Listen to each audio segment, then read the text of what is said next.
Alors moi j'aide les gens à communiquer sur Internet. Avant on appelait ça un webmaster. Et le métier ayant considérablement évolué, c'est devenu la communication sur Internet. Les pierres d'achoppement de la communication, ça va être le site Internet. Et à partir de là, le but, ça va être que ce site soit vu et d'amener des internautes sur ce site.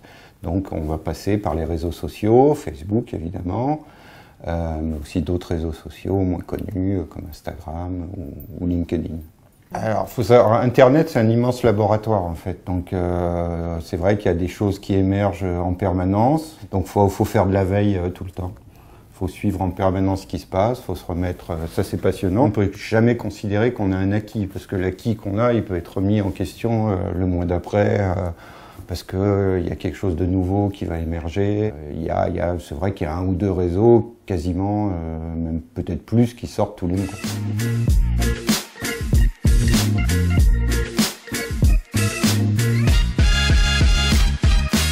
Alors une journée type, c'est ouvrir le bureau vers 9h30. C'est faire le tour des réseaux sociaux, voir ce qui se passe, réagir, parce que je gère plusieurs pages Facebook de clients, des comptes de réseau.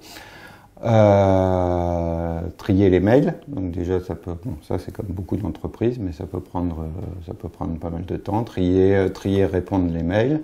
Et après l'activité, alors ponctuellement, ça va être soit de l'entretien de site, donc des mises à jour, des réparations, de l'optimisation, ou alors de la création pure et dure de sites. Où voilà, on a une création de A à Z du site avec un suivi de l'évolution. Donc pour ça, je vais travailler avec des entreprises partenaires, donc une graphiste, parfois quelqu'un qui s'occupe du marketing. Voilà, il y a plusieurs personnes. Il va falloir peut-être coordonner différents intervenants. Faire de la gestion de projet. En fait. Pour faire comprendre à un client qu'il vaut mieux s'adresser à une agence locale qu'à une agence nationale, le premier des arguments, c'est le prix.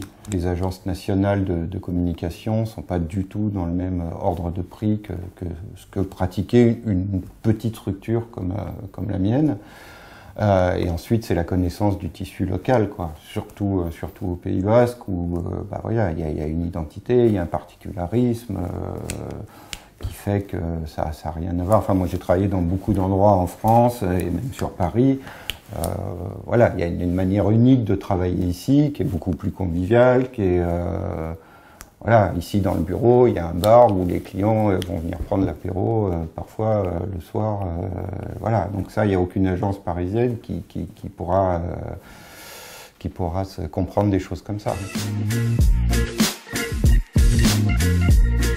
Depuis 10 ans, même plus de 15 ans, même Codebase.net existe, on a créé une espèce de ligne éditoriale qui est à peu près définie, même si elle n'est pas écrite sur le papier. En gros, ça va être l'actualité de la région vue d'une manière un peu décalée. Donc voilà, on ne va pas traiter de manière exhaustive toutes les actus, on n'a pas le temps, hein, en sachant que le cœur de l'activité, c'est quand même la communication et les clients. Donc Codebase.net, c'est une vitrine. Donc on va rédiger des articles sur des thématiques bien précis, mais en essayant de trouver un axe décalé qui n'est pas pris par les autres médias, parce que faire la même chose que Sud-Ouest ou TVPI, je vois pas l'intérêt. Donc voilà, en fonction du temps dont on dispose, en fonction de l'actualité aussi, on va essayer d'avoir un œil un peu différent sur tout ça.